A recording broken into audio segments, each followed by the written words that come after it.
लोकसभेच्या निवडणुकीनंतर आता राज्यामध्ये पावसाळी अधिवेशन सुरू होणार आहे। दिनांक 27 जूनपासून पावसाळी अधिवेशन सुरू होणार आहे। लोकसभेची निवडणूक झालेलीच आहे, आता आहे विधानसभेची निवडणूक लवकरच होणार आहे आणि त्याआधीच हे पावसाळी अधिवेशन, त्यामुळे हे अत्यंत महत्त्वाचे ठरणार आहे। कारण महायुती या पावसाळी अधिवेशनमध्ये बऱ्याचशा घोषणा करण्याची शक्यता दिसत आहे।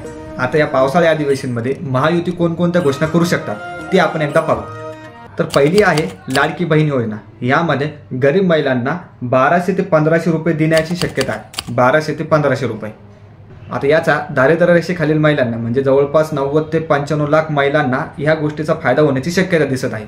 तर दुसरी योजना आहे युवकांच्या रोजगारासाठी योजना। यामध्ये ITI शिकणाऱ्या विद्यार्थ्यांना नवा योजनेची शक्यता दिसत आहे, जे ITI शिकत आहेत त्यांच्यासाठी।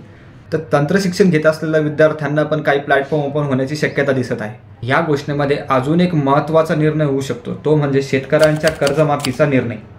राज्यातील शेतकऱ्यांवर असलेलं 31,000 कोटीचं कर्ज माफ होऊ शकतं, 31,000 कोटीचं अशी शक्यता वर्तवली जाते।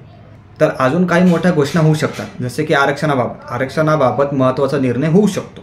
विधानसभेच्या निवडणुका डोळ्यासमोर ठेवून अशा योजना येत आहेत, अशा योजना आणण्याचा प्रयत्न होतोय असा आरोप महाविकास आघाडी करत आहे। आता पावसाळी अधिवेशनामध्ये काय काय होणार हे पाहणे फार महत्त्वाचे ठरणार आहे।